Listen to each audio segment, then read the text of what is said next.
What's up? What's up, my homies of 100,000 homeboys? This has been a long time coming. Yes. A lot of people have asked me, a few anyway, hey, what's up with the PC? How come we can't see your PC? Let's show some videos of the PC, a top 10, a top 50. Well, I'm not going to do a top 10. I'm not going to do a top 50, top 30. What I'm going to do is every now and then I'm going to show like 5, 6, 7 books in the PC or something like that. And, yeah, just to pass the time. You know, it's been a slow week. Only gotten spec book, and actually got some really nice books by Mr. Sands, the Cookie Man, Sands Group. I'll show you those books in a little bit, but let's take a look at the PC. Alright, what is a PC? A PC is a personal collection, and the key word there is personal, right? For me, my PC means something to me, right? I am not a collector that says, look, I'm going to sell off my entire PC. I'm not. This is just, all it is funny books. It's just paper, you know. And I'm going to trade it in for dollars. My retirement, and then I go on vacations with it, or plan my retirement with it. That's fine, man. You could do that. There's no problem doing that. There's many people that do that. Matter of fact, the majority of people do that. I don't call those people collectors. I call them investors. A guy like ETA Nick is an investor in comics. He's one of the best investors on YouTube, right? But he's no collector. There's no way you can convince me that he's a collector when he says, I'm not keeping these books. They mean nothing to me, right? Me, I'm totally different.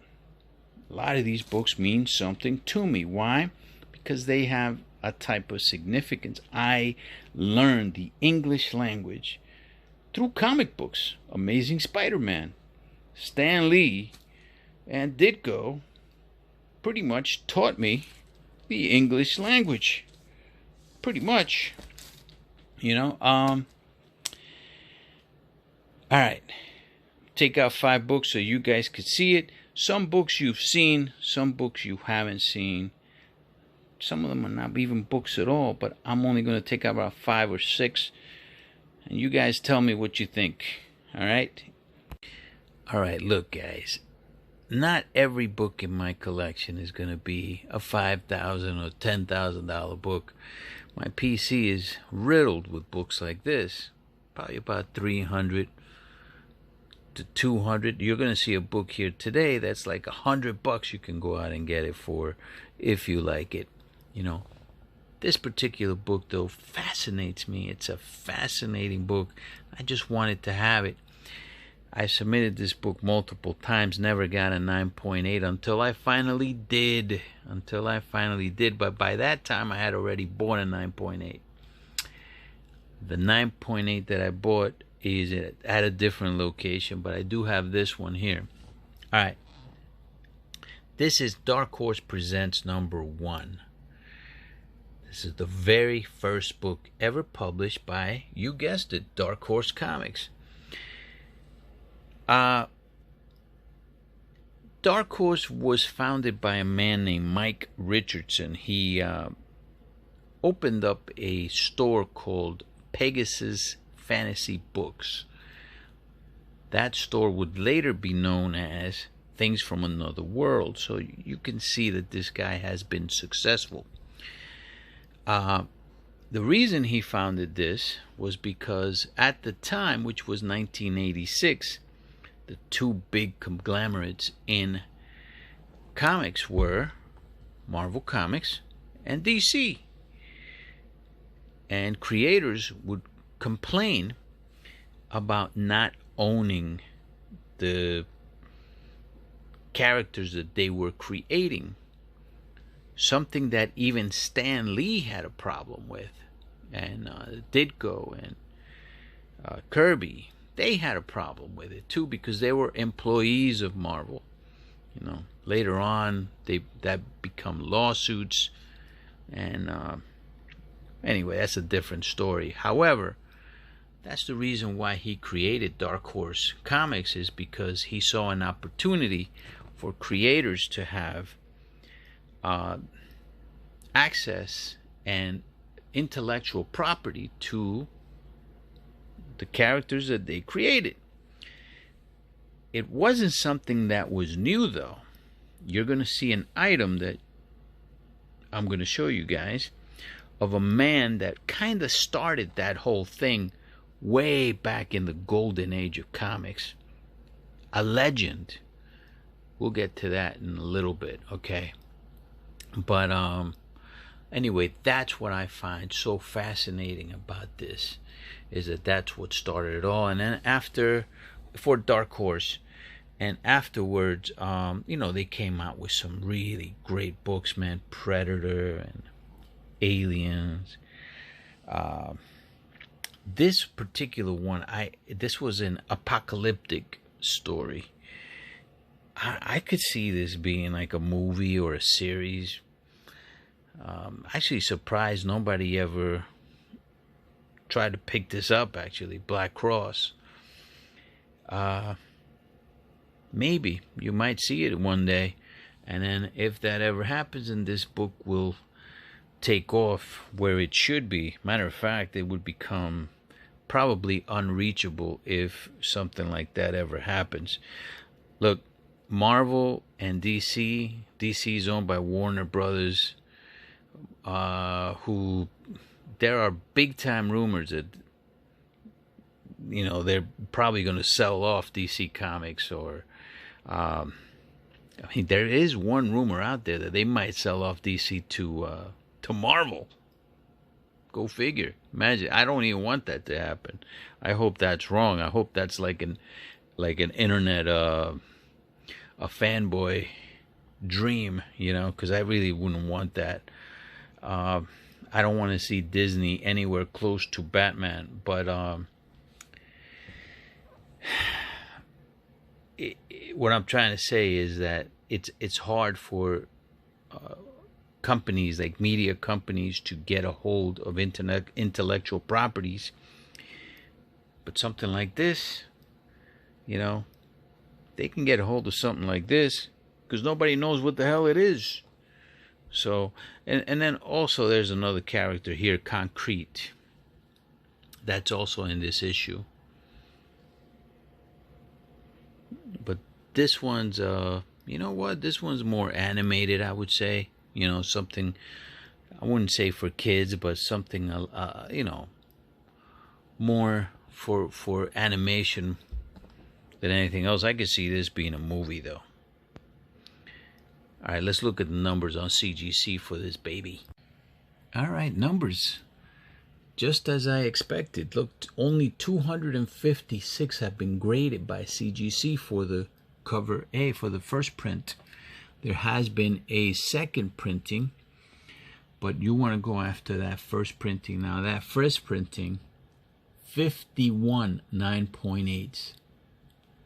63 9.6s only. Look, there's nothing over 100. Nothing. And you can probably get this book for, I would have to think maybe around $300, between $300 and $400 maybe. I haven't checked prices lately, but I'm gonna assume probably between $300 and $400, maybe $500. I would shoot for around the $300 area. You will not be getting any of mine, but there's somebody out there that might be able to sell theirs. I don't know how many speculators you're going to find specking on a book like this, because nobody really knows about it. You know, this is a book that true collectors will go after, not a speculator, you know. And also, Dark Horse is not what they used to be. You know, they used to print a lot, but I think Things from Another World has become so much more successful to him that he might want to be getting out of the publishing business altogether. I'm assuming. I'm not sure. Obviously, it's just an assumption. But it's a great book to have, great book to own. And if, you know, again, if somebody is ever looking for a property, a comic book property, I mean, it's much easier to deal with Dark Horse or an independent publisher than to deal with Marvel Comics or DC, who already has their own production companies, you know. All right, let's go to the next book. Okay, you guys know that I'm a huge Thor fan, right? So I had to have a copy of Thor 337. I have a few of these that I've sent these. I've never received the 9.8 of Thor 337, the first Better Ray Bill. Never. I've sent out a few, quite a few, maybe around 10. Never a 9.8. This one I got a 9.6 and it's off-white pages. Now, I did get a 9.8 of the reprint, which came in a Toy Biz toy. I've shown these toys before, right? It comes out in the Marvel Legends packs. This is a very rare book, and especially in a 9.8, it is super, super rare. One of these, I have two, will be put up for sale pretty soon. But, look, just because they're in my PC, doesn't mean that they're going to stay in my PC. There are books in my PC that are untouchable, and there are books that are not. Now, one of the 9.8s is going to be more than likely untouchable.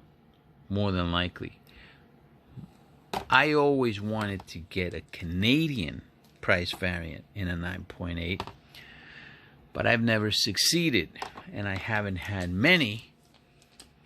So I went out and I bought a 9.6 Canadian price variant. If you notice, the regular edition is 60 cents, right? The Canadian price variant is 75 cents. That is a 9.6. You know, funny thing is, I had a shot at getting a 9.8 in this for like $800, I think they were going when I bought this 9.6. Might have been like $700 for the Canadian. I went after this one for $300.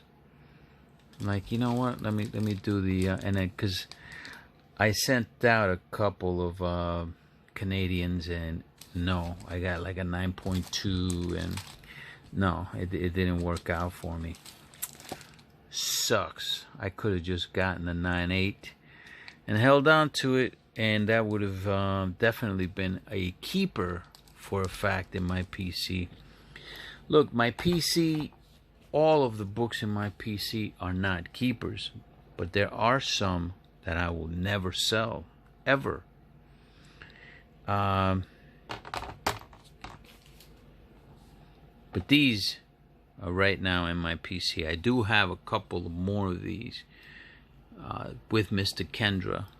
I think he's done with them already. I think with that batch, and they might be getting checked into CGC by now. We'll see what happens with those. You know, we'll see what happens with those.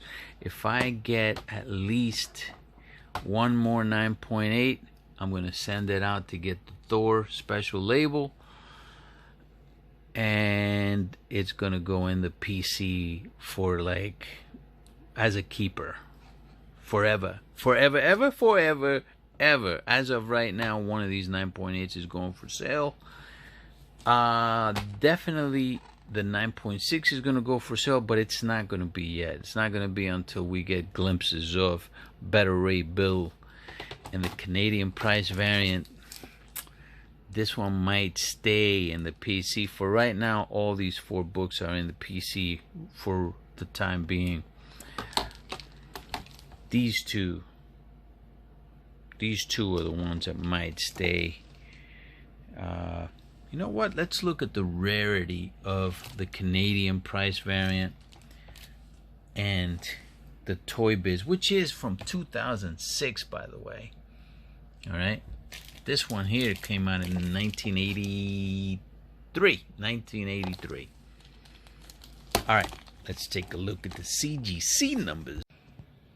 I would say that for this particular time, 1983, that's actually pretty high for a first print 9.8. 1,446 9.8s, 3 9.9s on Thor 337. The reason is because, look, Thor between the 200s and all the way up to, say, 299, it was a bunch of shitty stories, man. Just really bad written books. It wasn't until the 300s that's when Walter Simonson took over that the book really experienced a hike and interest from the readers. Everybody wanted to collect it back then. It was a great read, man. Every book after book, it was like reading a movie almost, you know, being part of it. So there's a lot of these books out there. And it shows in the census, 1,446. 7,836 are graded. Let's go to the Canadian price variant. Look at the difference, though.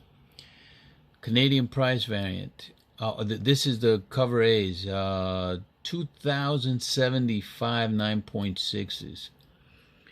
Look at the Canadians. 73 9.8s. No 9.9s. Only 124 9.6s. 106 9.4s, and so on. A total of 482 Canadian price variants graded. And it's almost like subtracting 1,000 from the 9.8s. You get all of the Canadians in one shot right here. That's how rare that is. You want to see something even rarer? This is the second print that came out in 2006 in that Marvel Legends. With that figure from Marvel Legends, only 40 graded and 14 9.8s. Yeah. Now it's still regarded as a reprint, but so is Spider-Man 2099. You know. Actually, Spider-Man 2099, the Toy Biz, is regarded as a second print. You know, I never could understand that. Like, it's a reprint, dude. It's a reprint. Now, whether you call it a second print or not, it's a reprint. But either way, though, only 14 of those, they do have value. Without a doubt, for right now anyway, the keepers are the Canadian price variant 9.6, unless I get a 9.8. Unless I get a 9.8 in this, which I don't know that I can anymore. The 9.8 is definitely out of my league. The only way I could do this is if I can get it in raw and get a 9.8 in raw, and I would have to inspect it, and it's so hard to even get them raw nowadays. And in near mint, very tough, very tough. Even this 9.6, man. I mean, you're looking at the bag here, but I might be able to give it a shot with this. I might be able to give this one a shot, man. I might.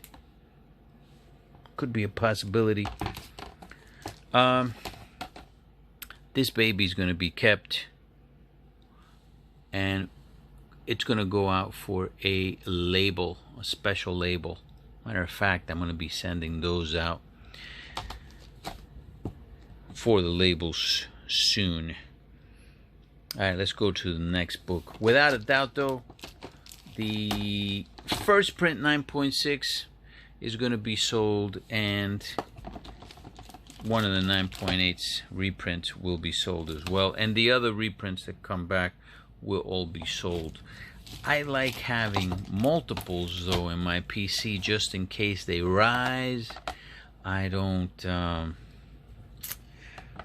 if I feel the itch to sell, I like having one just in case they rise to a point where, you know, they're like unreachable again, and I get an itch to sell one, I can keep one, you know. So we'll see what comes back with the next submission, where I have 3 more of these. All right, let's go to the next book. All right, here's a book that was a CBCS 9.6. I sent it to Mr. Kendra. I actually broke it. Sent it to Mr. Kendra. It came back 9.8. The only thing is CGC messed up. And I didn't, maybe I didn't notice, but for some reason I didn't complain. See that? 75 cents. The normal price for this, or the American price for this, is 60 cents. In Canada, it was sold for 75 cents. This is a Canadian price variant, but they didn't note it. So I am going to be sending this one out to get a special label, Silver Surfer, and I'm going to put a note on it, say, hey, look, this is a Canadian price variant, and I'm going to need that Canadian price variant to show on that label, you know. Now, this is a book that may not stay in the PC. I'm on the... not sure if this is going to be a keeper. I do want it to be a keeper, though, because it's a rare book. Very rare book. And it has new content from his origin. This is part of that, okay? His origin gets retold here, and in 169 and 170, I believe. But I do like the new content that they put on this one, to the story. Look at that. You get the this is why I wasn't sure that this would get the 9.8, because it does have a little bit of foxing. The book is in beautiful shape, and it had more foxing before, but Mr. Kendra got a lot of that out. Came back at 9.8. It's a beauty. Still a beauty. A little bit of a miswrap, though. But yeah, it might stay in the PC, though. Might. See, this is the reason why I want to keep it in the PC, but I haven't made up my mind yet. Okay, so this is the regular one, which is kind of rare to begin with. This is the American version, 446 total graded, only 109.8 for the regular version of that book, which is Supervillain Classics #1. Again, that is from 1983. That's 2 books from 1983 already. But check out the Canadian price variant. There's only 5 9.8s in that. Mine should be the 6th. Total graded, only 25. That is a ghost. A ghost. So I gotta get that changed to the Canadian price variant.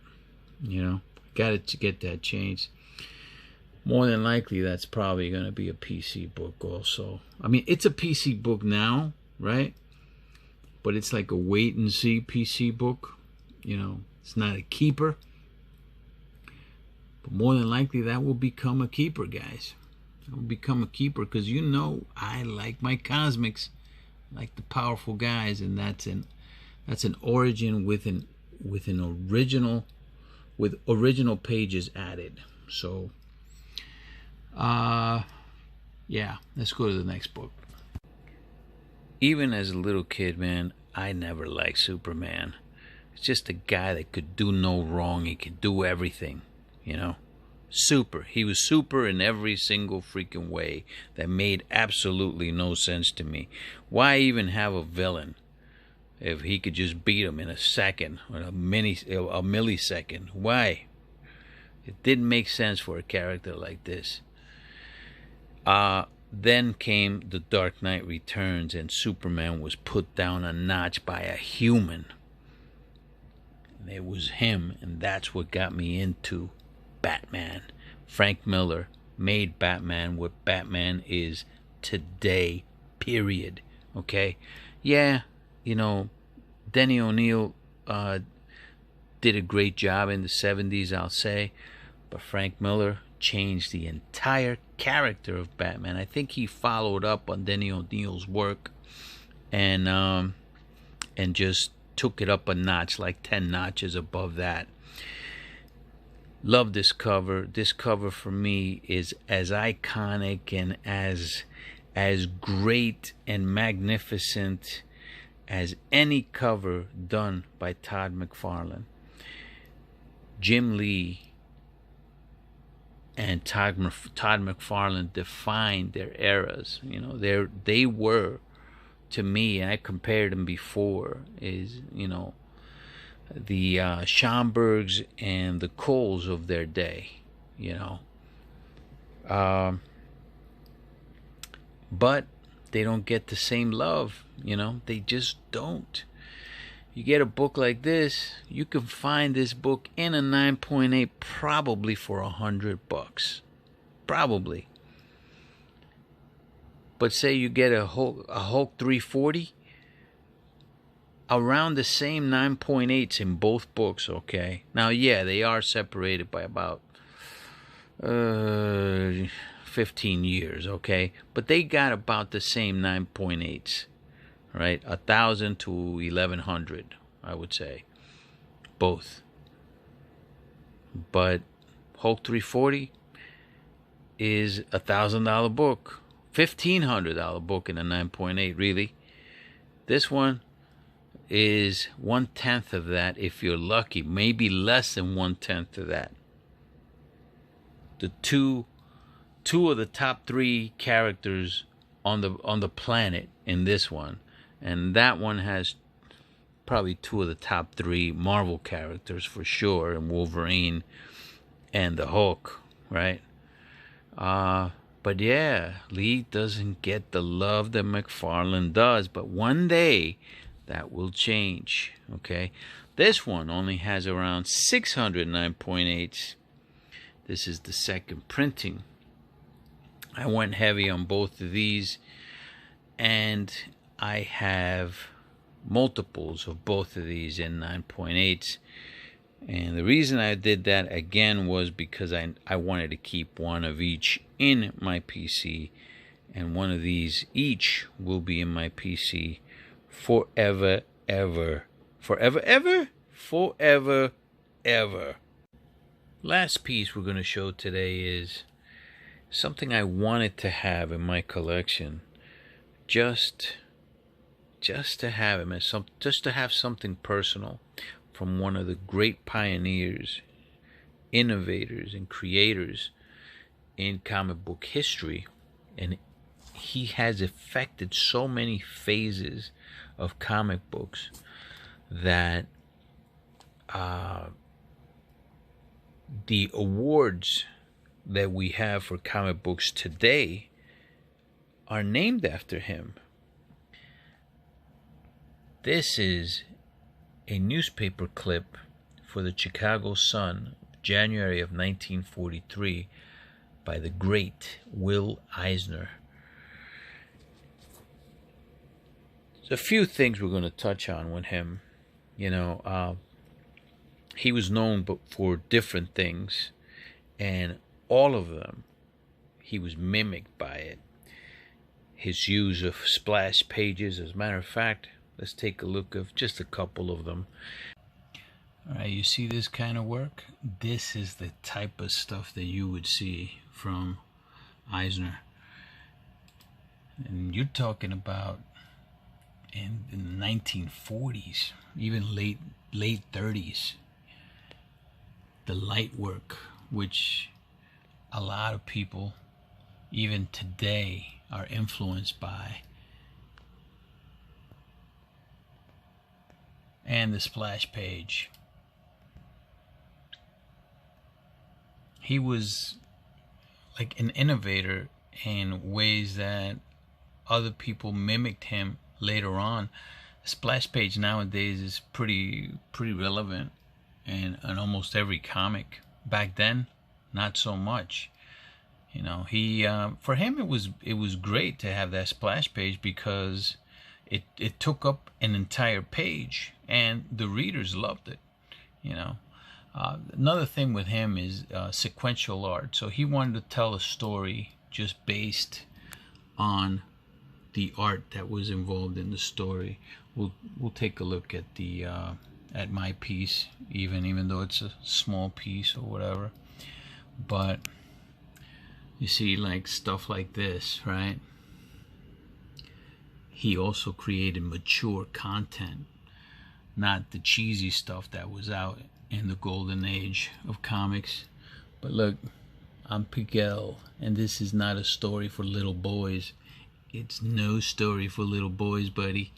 You know, same thing with Olga Bustle, the girl with those big eyes. Yeah, well, you know, she also has those big, you know.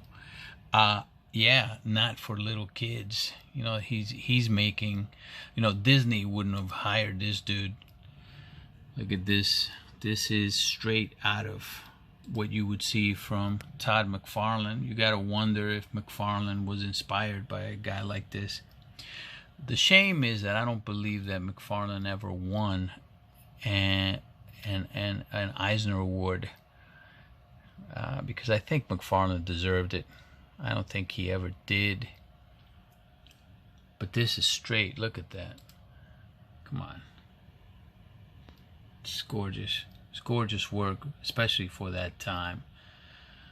That lighting, you just did not see that in comics. Even in pulp magazines, you didn't see that. Alright, so this is what he called sequential art. It's the arrangement of pictures in a sequence to tell a story. So this is the sequence. This is part of his work. Starts here, opens the door, you see someone sitting in the back. Like, who? He doesn't know who it is because it's in the shadows. Lighting again. Lighting again from the lightning. It's like, what? It's the spirit. Spirit, what happened to you? I'm alright now.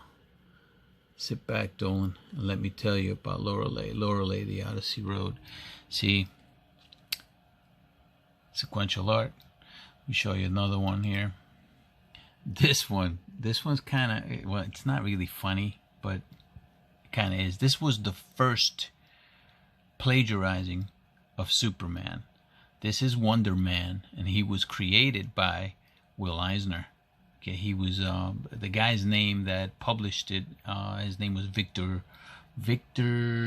Fox for Fox Publications. Sequential art again. You see the plane, bomb drops. Superman, Wonder Man at this point goes, picks up the bomb, hurls it, destroys a plane, right?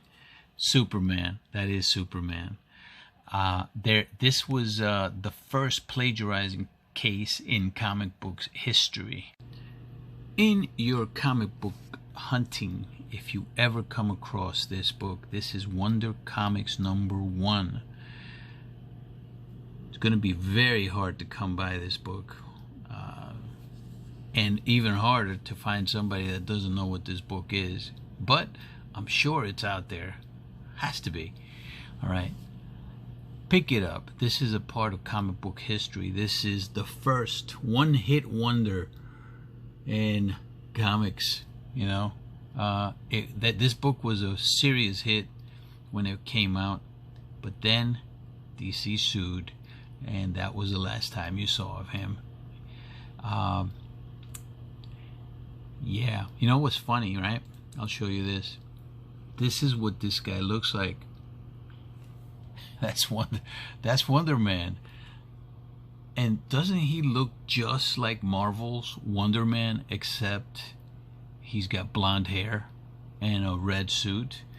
Stan Lee stole this guy. I mean, talk about plagiarism. Big time, okay? Big time. Even his mask, right?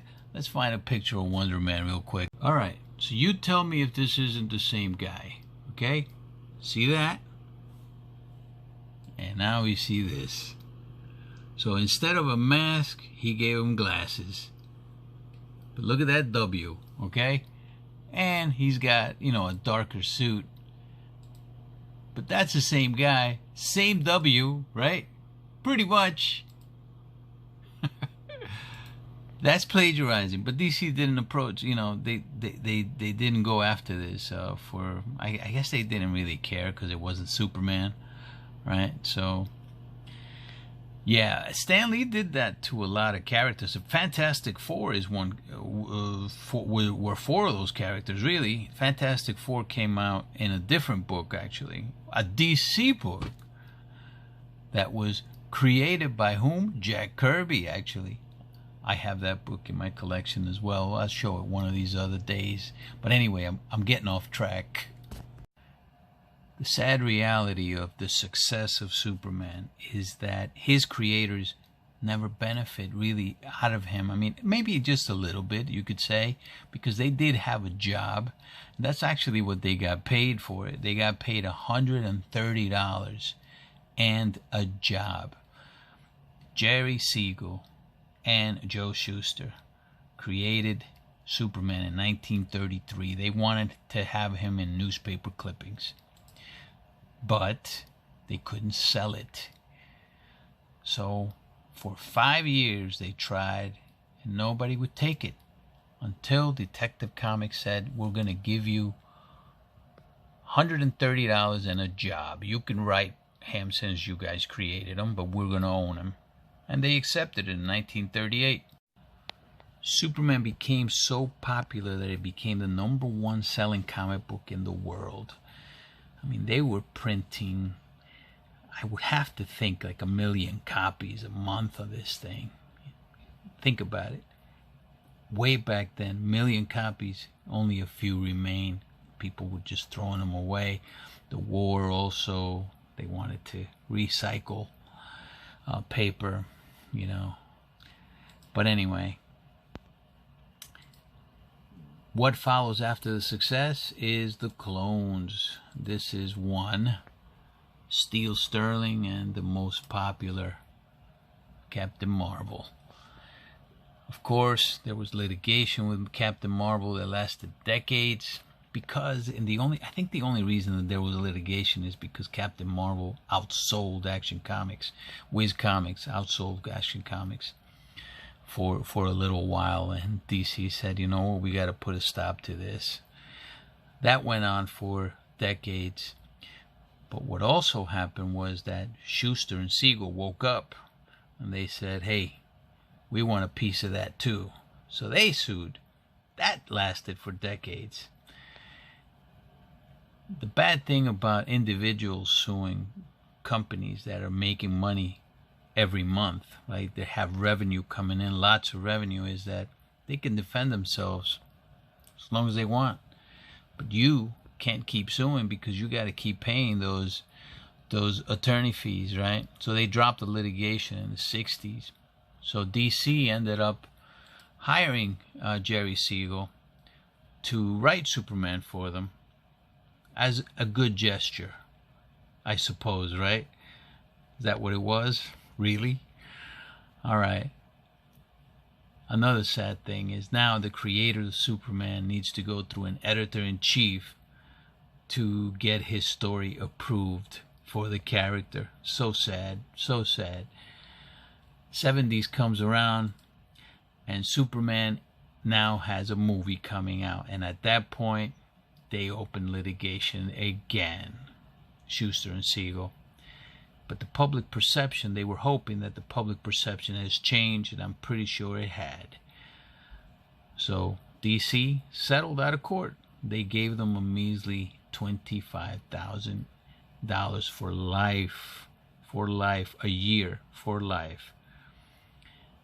Pennies on the dollar. It is a sad story, but that brings us back to Mr. Eisner. So the exploitation of Siegel and Schuster has been a topic that Eisner has talked about in different interviews. Always leads back to this. Eisner, when he created the Spirit, he wanted to be the sole owner, sole creator of the Spirit. He wanted to write it, draw it, and own it. Wanted every facet of the business, even publish it. So at the time, he was in business already. He had a business with Jerry Iger. And that business, I mean, they hired some of the biggest names in the business ever. You know, Jack Kirby, and these were young guys at the time. Jack Kirby, Lou Fine, Bob Kane even, Bob Powell, and Jack Cole. Just some of the names that they hired. But Eisner decided to sell the business, sell his half to Iger so that he could start his own with the Spirit. So that's what he did. You know, I believe that he might have offered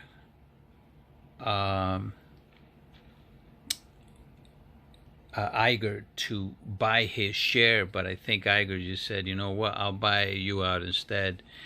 I'm pretty sure that's the way it happened. There's different stories out there because, look, remember, we're going back 80 years, more than 80 years now, you know. There's different stories on how certain things were done. But I'm pretty confident that probably Eisner wanted to buy the company from him. Either way, he sold his share when all was said and done. And then he went into business by himself. And he pitched the Spirit, and the rest was history. You know, ever since then, we have disciples of Eisner. Two of the biggest, three. I'm going to name three guys here. The biggest, well, you know what? How can you even say that? Alan Moore, Neil Gaiman, Frank Miller, the three biggest that I can think of that idolize this guy. Which one's the biggest out of the three? Man, that's, go figure. Who's the biggest name?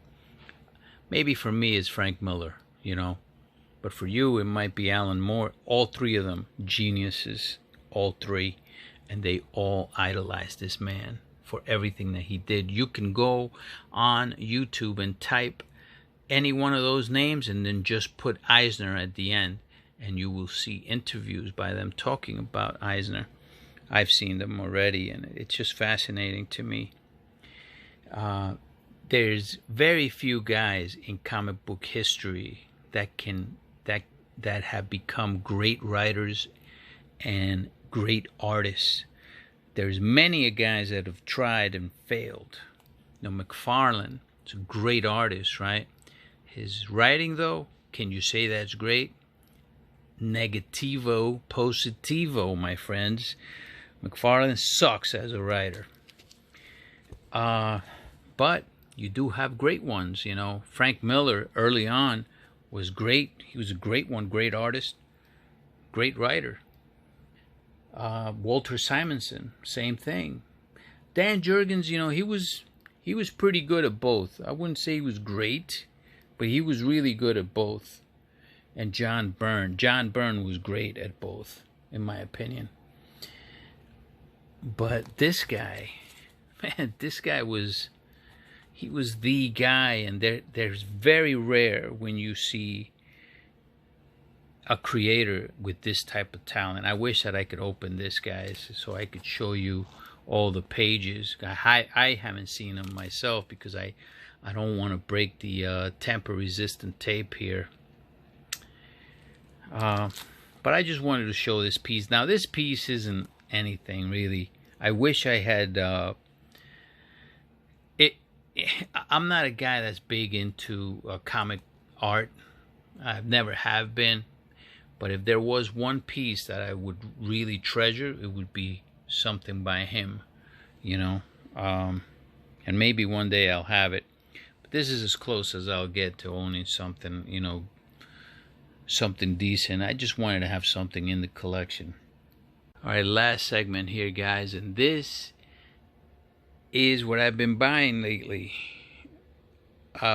Some of these books are from the Cookie Man. The majority of these are from the Cookie Man. Paid $315 for this batch, and yeah, I don't think it's bad. All the books look really, really good, in good shape. That one is a second printing of number 9. This one's a second printing as well of number 7. I think this is a 5th printing of Miss Marvel, I believe. Saw the trailer for Miss Marvel, and it actually looks pretty good. I kind of like it, you know. Miss Marvel is supposed to be cheesy, you know, because she is a young girl. I don't know. I kind of like the. I mean, not my type of thing, but I could see for the Disney fans, I think they're gonna like it. I don't know what that is. I have no idea. So if you guys can tell me if that's a good book, let me know. That just came with the lot. That one just came with the lot. Let me know if that's a good book. And then this, I don't know what that is. Iron Fist is obviously that. There's going to be a whole bunch of printings on that.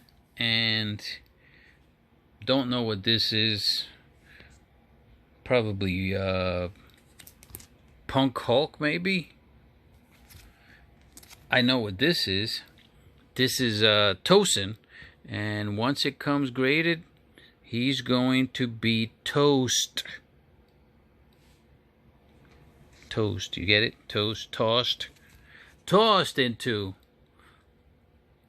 the. Hopefully, it comes back as a 9.8. Hopefully, looks like it anyway. But he'll be put into. Lone Star Comics. He'll be shipped to Lone Star to go to some speculator that's hoping that this is going to be the next Miles Morales, which he will not be. But yeah, that's what I've been buying. This one, been buying them on eBay. I think I got like 9 of them, maybe, I'm gonna say. Probably around sticker price, because even though I've I bought them off of eBay for less than sticker price, because with the shipping it comes out to like around sticker price. But it's something that I think if it can come back in a 9.8 at sticker price, and even with the inflated prices, it's still sticker price. So yeah, might be. That's a damn good cover, man. This is a Horn cover.